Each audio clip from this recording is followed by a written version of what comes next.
Hi there. I wanted to make a longer video about this because it's hard to pack into 3 minutes in a shorter video. So I want to talk about Daniel chapter 10 and what I think the significance of this is, maybe this year. So, and I'm going to talk about the other visions Daniel had too. But so, Daniel chapter 10 and verse 4 to 9, he basically sees the vision of Jesus. And it's important because it's on the 24th day of the first month. So that would be 8 days after first fruits. So Passover is on the 14th day of the first month. This vision is on the 24th day of the first month.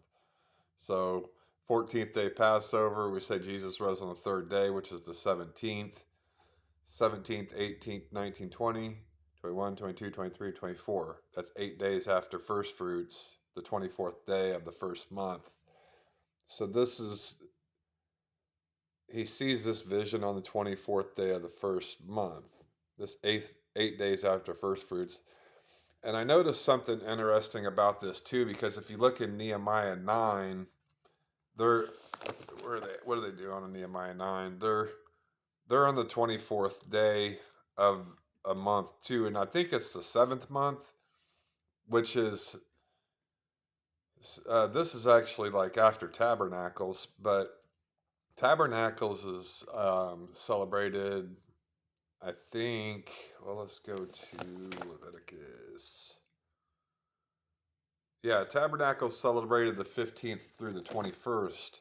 So there's nothing on the 24th, but weirdly, they're on the 24th day of the month and they're fasting and trembling. And even on verse 18 of chapter 8, they kept the feast 7 days, and on the eighth day was a solemn assembly according unto the manner. So there was stuff they did after the uh, the feast as well, and it was probably like just a completion of it. Like I think on the eighth day they would probably there was a solemn assembly after the manner of which they would do it. It was just something that they did. They had a solemn assembly, and then in chapter 9 it starts with on the 24th day of this month, which would have been that eighth day after, or well, no, that's like Daniel 10 of what I was talking about, but it kind of lines up with that because 8 days after first fruits, Daniel had this vision, and there's the eighth day here and the 24th day of the month. So it's almost like kind of like how that vision was, but it's in Tishri instead of Nisan.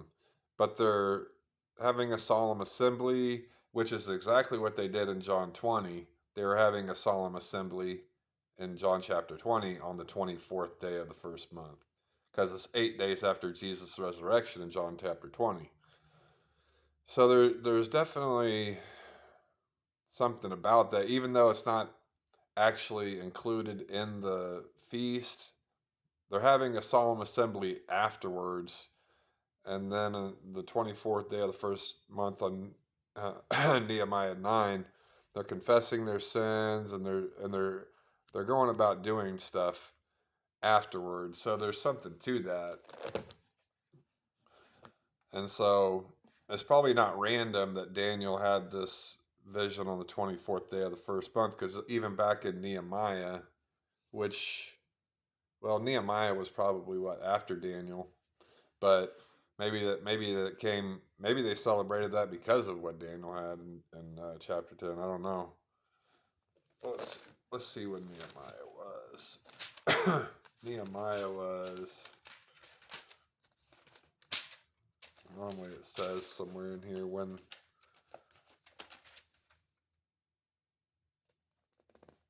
538 BC. When was Daniel? Daniel was like, yeah, would have been right around then, really.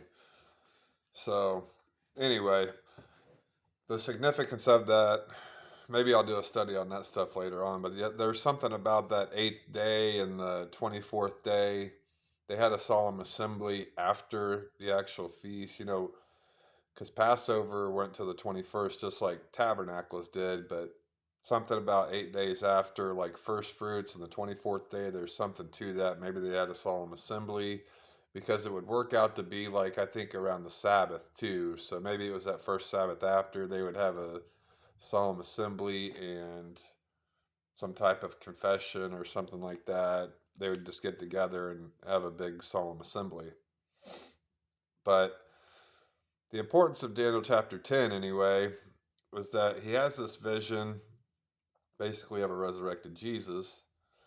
And then the angel goes on to explain to him later on in the chapter that it's a vision for the end times and that the prince of the kingdom of Persia withstood him 21 days. Well, that's significant today because there's a big thing going on with Iran, and they've been shooting missiles at Israel this entire month, which is, you know, Nisan, and even a little bit before that.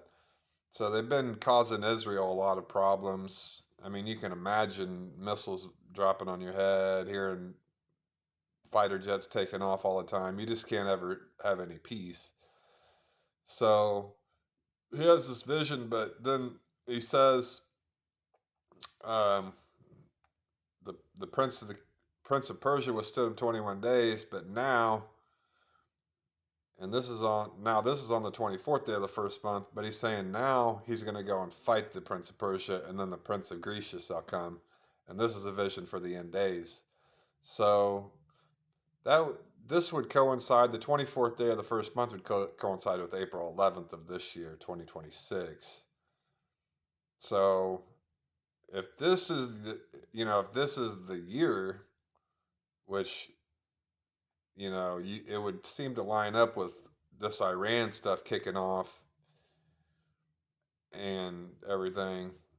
If this is the year, you would expect something big maybe to happen around April 11th, and then however long it would take to fight the Prince of Kingdom of Persia until the Prince of Greece shall come. Because we saw in previous visions that there was the ram with two horns and the goat comes from the west. Well, that goat tramples the ram with two horns, which is Persia.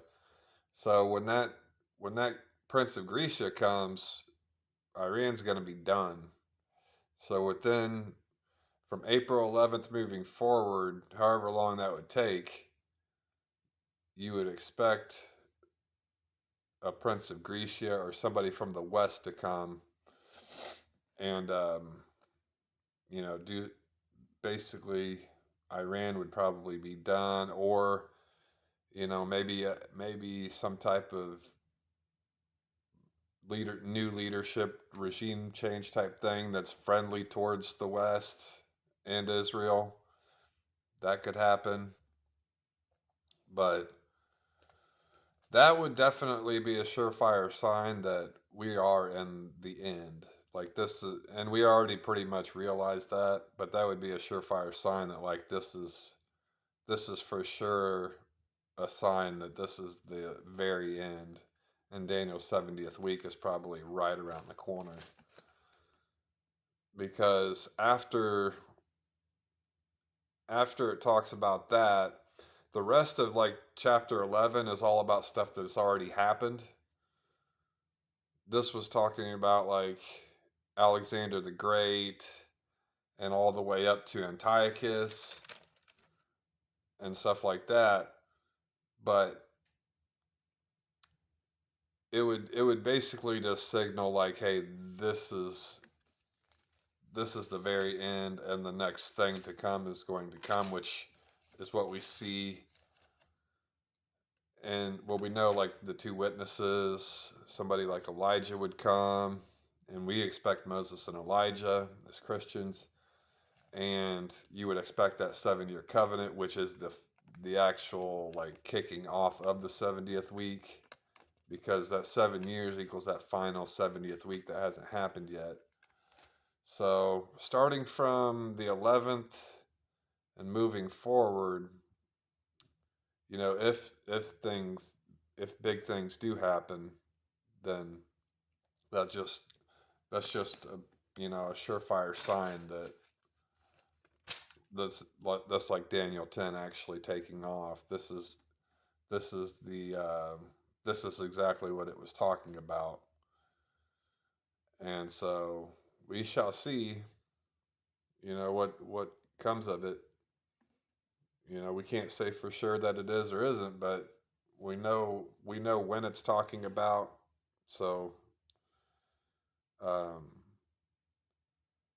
and and we see in other books like in Joel, I think even in maybe Zechariah, it's like there's going to be miraculous signs in the heavens, and old men will dream dreams and all that. Like there's going to be like visions and dreams and things like that before the before the day of the Lord. So that could be something too. But yeah, this that could be the a definite sign that like and basically from like April 11th, which I think is Saturday and forward, if there's regime change or some type of like if not regime change, maybe like that ceasefire breaks and a goat from the west comes and tramples and smashes Iran, you can pretty much know like it's right around the corner, the very end and the start of that last week. So just wanted to make a longer video on that, and I'll keep studying that and making more videos on it. But thanks for watching.